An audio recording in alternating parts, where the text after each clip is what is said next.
Recent டேஸாக சின்ன சின்ன பசங்களாம் க்ரைமில் ரொம்ப இன்வால்வ் ஆகிறாங்களே, எதனால அது நடக்குதுன்னு நீங்கள் நினைக்கிறீங்க?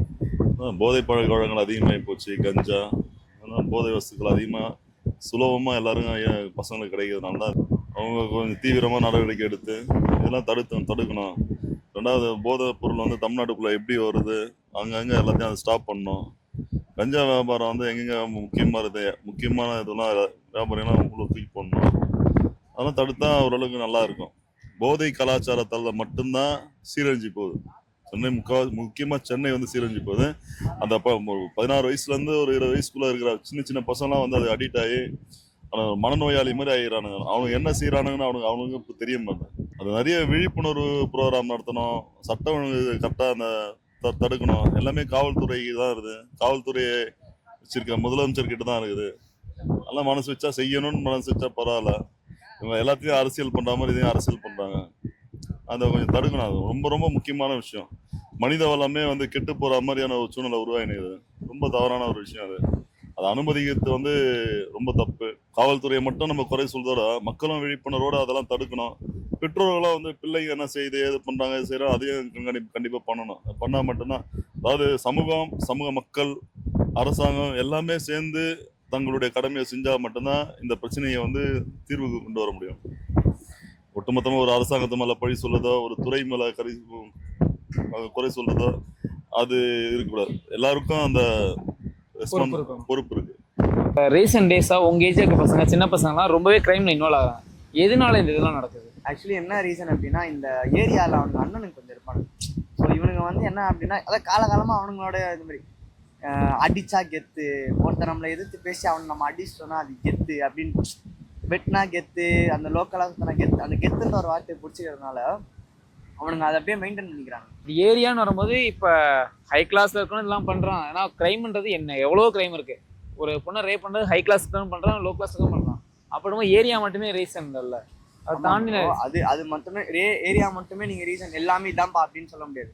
இவங்க சேர்க்கையும் அப்படிதான் இருக்கும். சேர்க்கை தான் முக்கியம். இப்போ என்ன வச்சுங்களேன், இப்போ நானும் நிறைய பேர் கூட சேர்றேன், அவனுக்கு எல்லா பழக்கமும் இருக்கு, எனக்கு அப்படி. இப்போ வீட்டிலலாம் சொல்லுவாங்கல்ல, நீ அவன் கூட சேராத, அவனுக்கு கெட்ட பழக்கம். எல்லாரோட சேர்க்கை தான் முக்கியம். நீ எப்படி சேர்ற, அவனோட எப்படி பார்த்து சேர்ற. இப்போ இவன் எப்படி இவனுக்குள்ளே தானா வந்திருக்குமா? வந்திருக்காது. ஒருத்தனை பார்த்து தான் கற்றுக்கிட்டு எதுவாக இருந்தாலும் கற்றுக்கிட்டு தான் வந்திருப்பான். அப்போ இவன் ஒழுங்கா இருந்திருந்தா இவன் ஏன் கற்றுக்க போறான்? இவனுக்குன்னு ஒரு மைண்ட் செட் இருக்கணும்ல, நம்ம ஒழுங்கா இருக்கணும், அவன் கூட நீ சரி நம்ம ஒழுங்கா இருக்கணும்னு மைண்ட் செட் இருக்கணும்ல. அது இருந்தாலே ஓகே தான் ப்ரோ. இவனுக்குனா இங்க இருந்தா கற்றுன்னு வந்துருவாங்க. இவனுக்கு மாதிரி அதெல்லாம் கொஞ்சம் தேடி பிடிச்சி தூக்கி எங்கேயாவது போட்டாதான் சரியா. என்ன பண்ணா ஸ்டாப் பண்ணா நீங்க நினைக்கிறீங்க? பொலிட்டிக்கல் சீரியஸா சொல்றேன், இது கண்டிப்பா அரசியல் இந்த மாதிரி இப்போ ஆட்சியில இருக்கிற நம்ம டிஎம்கே. ஸோ இப்போ என்ன பண்ணிட்டு இருக்காங்கன்னு எனக்கு ஒன்றும் புரியல. இதுக்கு எந்த ஆக்ஷனும் எடுக்கல. அவங்க பாட்டுன்னு எப்படி சொல்றது, நிறைய விஷயம் செய்யறாங்க பட் செய்ய மாட்டாங்க. நிறைய விஷயம் செய்யறேன்னு சொல்லிட்டு ஆனா செய்யலை. இப்போ அதனாலதான் டிவிக்கே இப்போ நிறைய இஷ்யூ இப்போ போயிட்டு இருக்கு, உங்களுக்கே தெரியும். இப்போ இந்த மாதிரி இருக்கும்போது, இந்த மாதிரி பிரச்சனை அப்படின்னும் போது நம்ம கண்டிப்பா அரசியல்வாதி தான் சொல்லி ஆகணும். ஏன்னா அவங்க தான் நாட்டை வழி நடத்துறாங்க. ஸோ நாட்டை அவங்க வழிநடத்தும் போது அவங்க தான் ஒரு ஸ்டெப் எடுக்கணும். நம்ம நாட்டை இப்படியெல்லாம் மாற்றணும், இப்படியெல்லாம் இருக்கக்கூடாது. ஏன்னா பாண்டிச்சேரி உங்களுக்கு தெரியும், பாண்டிச்சேரி சிஎம் அவரோட அந்த இடத்த எப்படி வச்சிருக்காரு, எவ்வளோ நீட் அண்ட் கிளியரா, எந்த அளவுக்கு அவர் அந்த பாண்டிச்சேரின்ற ஒரு விஷயத்தை எவ்வளோ ஃபேமஸ் ஆகி வச்சிருக்காரு. அந்த அளவுக்கு அறிவுலாம் இன்னும் பொலிட்டிஷியன் வரல ப்ரோ. வந்தால் நம்ம நாடும் மாறும். ரீசெண்ட் டேஸாக சின்ன சின்ன பசங்களாம் ரொம்பவே க்ரைமில் இன்வால்வ் ஆகிறாங்க. எதனால இதெல்லாம் நடக்குதுன்னு நினைக்கிறீங்க?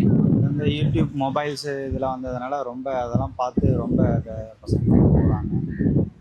ஃபஸ்ட்டு ரீசன் மொபைலு, வெளியிலங்கிறது ரெண்டாவது பட்சம். ஃபஸ்ட் ரீசன் மொபைல் இல்லாமல் இருந்தாலே அவன் க்ரைம் அந்த ரேஞ்சுக்கு போக மாட்டான். அவனோட எஜுகேஷன் தான் எல்லாமே நல்லாயிருக்கும், பிரச்சனை இல்லை.